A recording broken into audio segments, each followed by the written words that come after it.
Hello and welcome to Life in the Mind.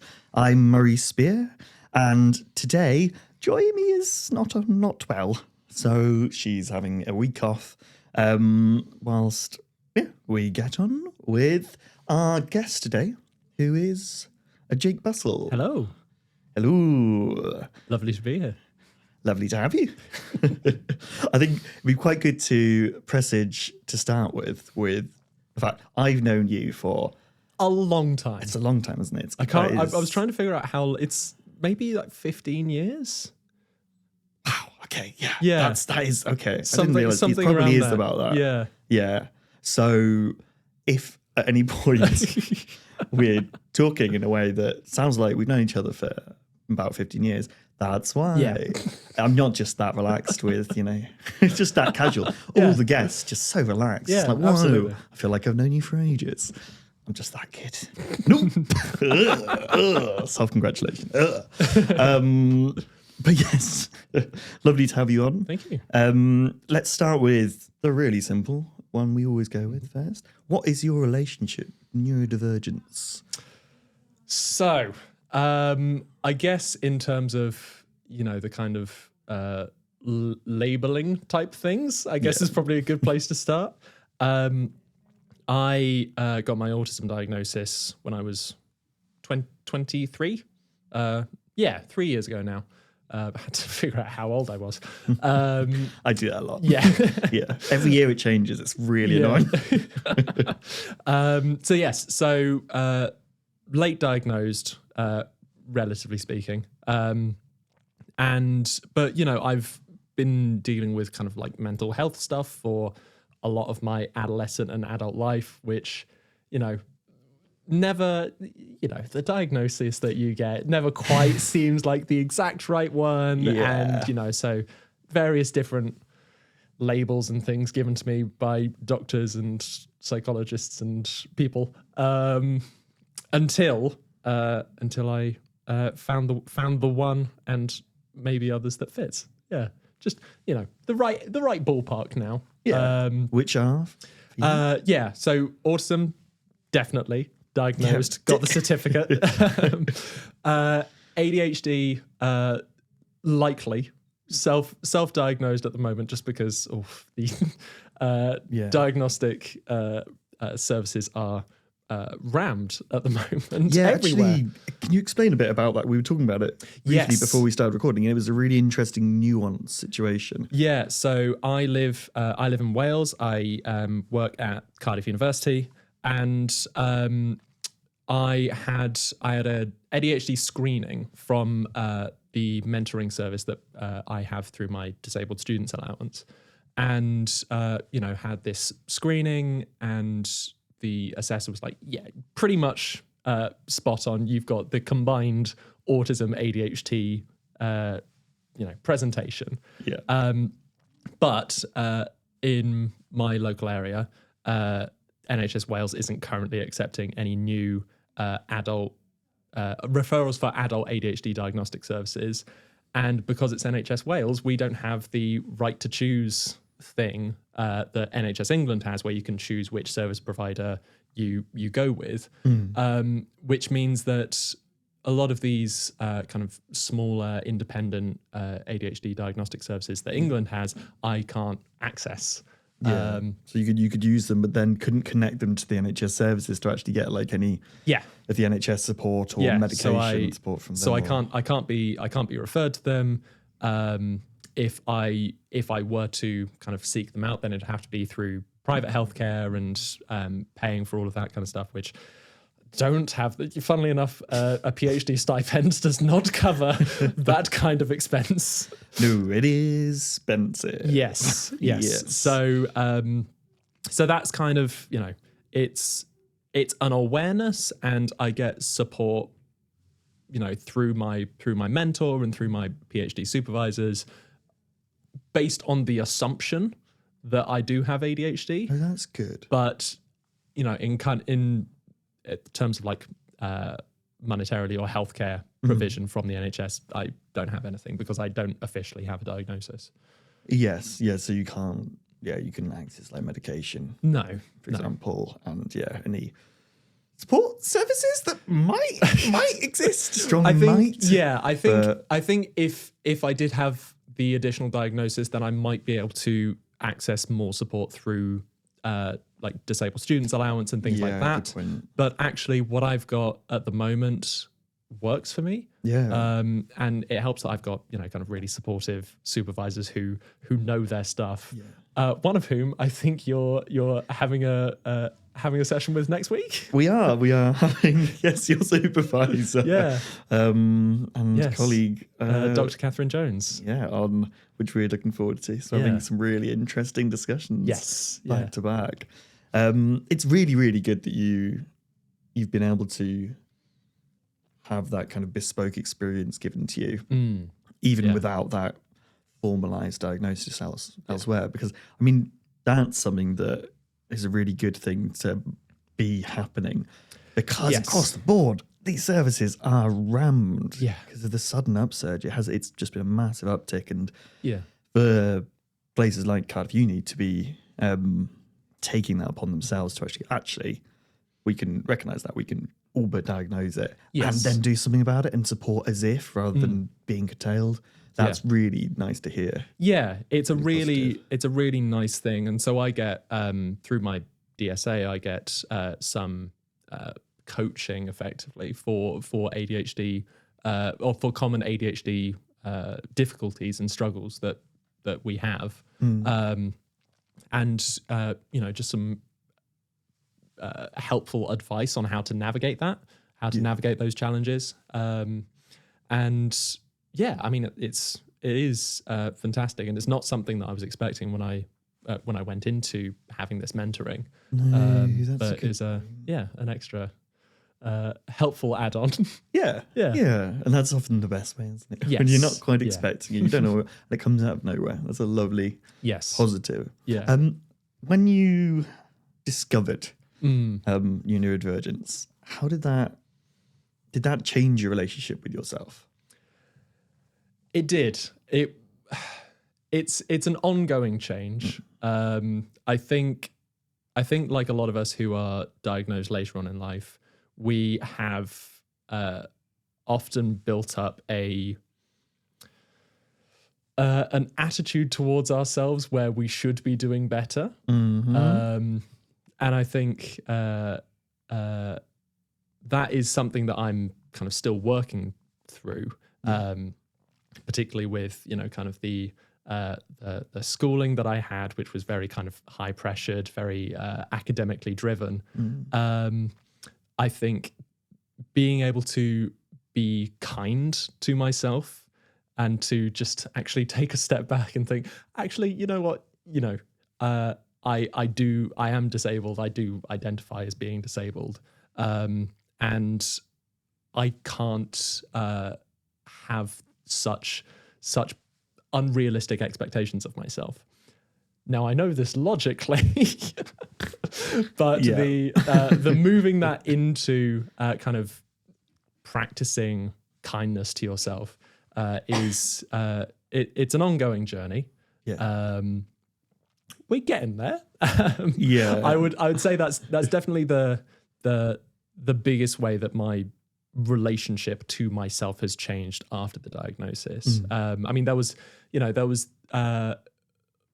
I think there was probably initial like jubilation at finally feeling recognized and seen. And actually the diagnostic service I was with, I remember coming out of that and saying to my mum, I have never felt so listened to and seen in any kind of healthcare setting before.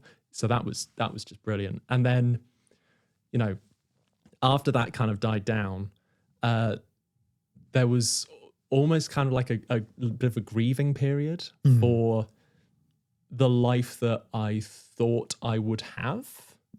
And, you know, at that point, I didn't have any other kind of support put in place yet. I wasn't sure what I'd be able to do. I wasn't sure if I'd be able to, you know, continue on my academic pathway that I'd been kind of set on at this point, and all the kind of life things that you think you'll be doing. suddenly having the realization that actually those things might not be possible, or if they are possible, they're going to look very different.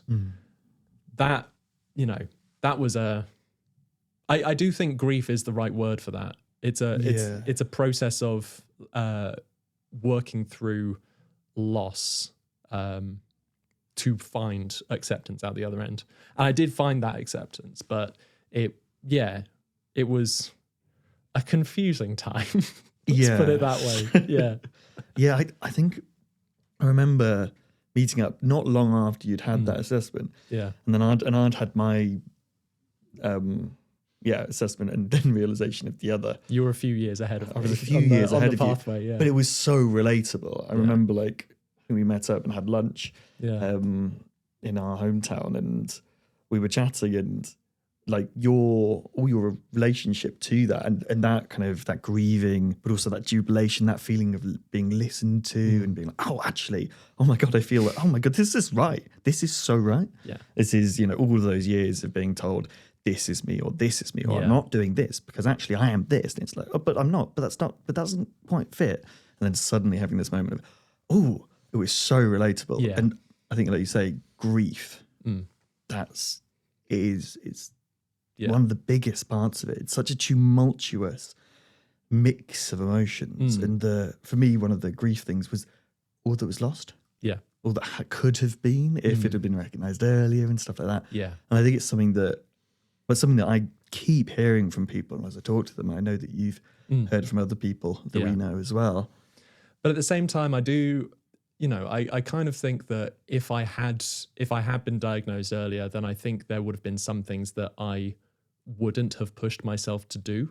Yeah, that's a good point. So, I am not an outgoing person particularly, but I had the opportunity to do lots of theatre stuff when I was at school, and I don't think that's something that I would have kind of put myself out of my comfort zone had I had that diagnosis earlier, because I was just kind of feeling, well, this is a really cool thing. I know that this is not something that's within my comfort zone, but I would really love to be able to do this. And so I did. But if I had this is speculation about what could have been, but I do think that, I certainly in the immediate months following my diagnosis, I was immediately kind of restricting myself back. Yes, I was holding myself back because I'm working through all of these new realizations and suddenly being aware that the way I experience the sensory world, for example, is wildly different to how most people experience it. And you're able to say no when you thought you couldn't before, exactly. For example, those kind of things. But now, a few years down the line, I'm getting to the point where, because I know how to support myself through those difficult times, I can kind of push myself out of my comfort zone a little bit with the knowledge that I know how to support myself through that. I know what my exit strategies are for those kind of more difficult situations. And I feel a lot more comfortable to create a buffer zone of rest time and hold that sacred. And then knowing things like needing to plan ahead for certain things with enough time to do that. That's a really good point, actually, that nuance of maybe you should know and then you wouldn't. We can never know the past, but it is interesting to consider how things might have been. Yeah. I mean, it's a massive wormhole to go down. But it is something we probably don't have time for right now. But you could spend years thinking about the what ifs. I've done that. Yeah, it's not very productive. I was going to say I don't think it's necessarily the best use of time. No, but it's an interesting thought experiment to go through sometimes, and actually in that productive way, like you were talking about, of then actually it might not have been a completely different or better life to have necessarily known earlier. Yeah, because some of these, don't know exactly, some of these experiences that I that I don't think I would do now are some of those experiences that I hold really dear, and are some of my fondest memories of that time of adolescence. Yeah. So Yeah. That's really interesting interesting. to think It about is the a what really ifs. interesting one. Yeah. Did you, when you found out, did you have a moment when you kind of came out to people as neurodivergent, or started or declared it in one big go, or did you do it more person to person basis? Or I'm trying to remember actually now. I think so. It was an interesting story. I didn't realize I was autistic first. yeah, I was having a conversation with my mum. There were a few lecture theatres at my university where I went for undergrad where I struggled particularly to be in those spaces, and I couldn't figure out why. I mean, I studied psychology. The cohort was like 300 people, so it's 300 people in these not necessarily adequately sized lecture theatres. yes, And I remember saying to my mum, like, I can't be in those spaces, those specific lecture theatres, because it feels so cramped, it feels so noisy. I can't focus on the lecturer because there's all this like background tapping on keyboards and writing and pencils and things. yeah, And so my mum actually said, "Oh, well, autistic people have these struggles. Have you tried looking into some of the adjustments that they have for these kind of situations?" And I thought, oh no, that's an interesting point. We'd learnt about autism from like a academic perspective a few semesters before. So I thought, oh yeah, I can look more into that. And a week went by, hyperfixating on these, the sensory experience, and then therefore the kind of lived experience of autistic people. Yeah. Going further and further down the rabbit hole and realizing, oh no, this is far too relatable. Oh, wait a second. This is getting more and more like a mirror.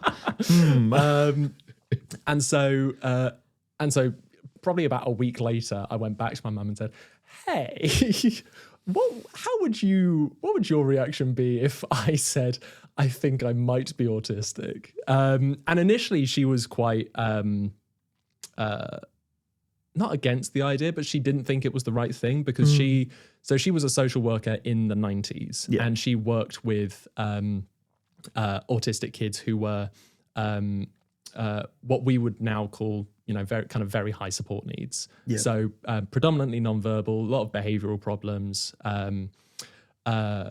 Very certain view of exactly what that meant. Yeah. And at that time, that was the full extent of what autism was understood to be. Yep. And so she came back and thought, actually, you don't fit any of what my professional experience is. And then I sent her the National Autistic Society website. I sent her all these resources that I've been reading. Yeah. And to her credit, she read through all of them and then came back to me and said, yeah, spot on. Which is great. I like, even both from her being your mum and doing that, having that journey, but also from that kind of professional background kind of side of things, that like, this is my experience. Then going, oh, actually, it's the goalposts have shifted. Yeah, exactly. And I'm happy to change with that. And go, oh, that's, yep. Yes. Oh, what's wrong? And this is you. So that was kind of the first discussions about the kind of coming out as neurodivergent. And then I told a few close friends that I was kind of going down this pathway, people that I knew would support me no matter what.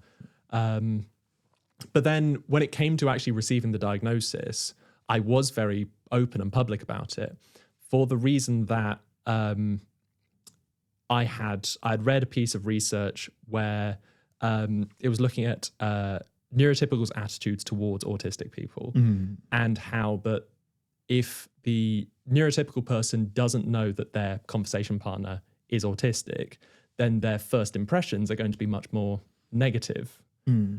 Whereas if the neurotypical person does know that their conversation partner is autistic, then the difference in that initial perception is balanced out. So I just kind of read that and I thought, actually, it's going to be better for everyone Yeah. if I am open about it. And the people that are going to have a negative reaction to, I'm in a good enough position where I just don't have to have them in my life. Yes. like, Yeah. like yeah. if, Get to that if, point if, of actually. Yeah. If you're gonna, then don't need that. Nah. Okay. Cool. if anyone's going to cause a fuss about it, then actually they're not going to be a good person for me to be around in the long term. Yeah. They're not going to be good for my mental well-being. And actually, they've got these prejudices, and I don't think I'm going to do anything much to shift them Yeah.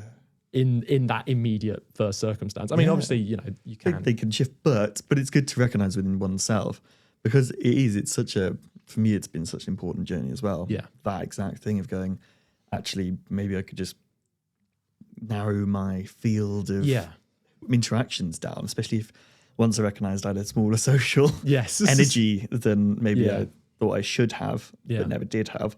I was like, actually, higher quality, Yeah. fewer higher quality interactions. Yeah. And if those people, and it's about, in a way, it's that celebrating ourselves as neurodivergent people. Yeah. You know, we're looking at what is good about ourselves, what's different about ourselves, what makes us who we are, and then running with that. Yeah. And it has a professional complement to it as well. So when I'm, in a academic setting, like when I've been to conferences in the past, then actually having that the sunflower lanyard, which I often wear, just as a kind of like initial, okay, we're going to adjust expectations of what this social interaction is going to be like. Yeah. That has really helped. It's helped massively, and it's actually kind of been an initial contact point with a lot of academics who wouldn't normally be involved in kind of the autism neurodivergence world. When I've been to kind of neuroimaging conferences in the past, I've had questions about the sunflower lanyard and my experiences of it from people who don't have anything to do with autism and neurodivergence.